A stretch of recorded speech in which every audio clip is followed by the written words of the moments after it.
How Yep. do you decide, how do you figure out as you're scaling the building down, what to include, what becomes the essence for you of the building, and what I, can you take?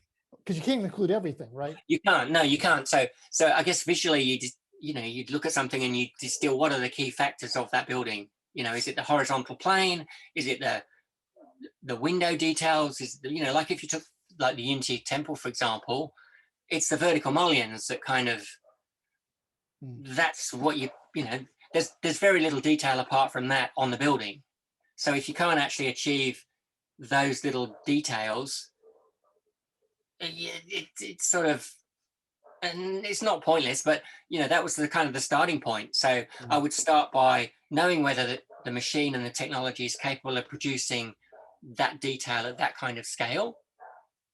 And then working my way around the building to work out how you would do the glazing on the window or how you would do the mullions. And then how do you produce the actual model? So like starting from the largest scale of it, the block forms, the building's designed, there's a temple, there's a section in the middle, and then there's the house or the teaching area at the end. It breaks itself up, and Frank Lloyd writes, or most architects would work in that kind of way. They would start from the Hmm. big picture thing and then break it down. And more often than not, the development of the model, whether you like it or not,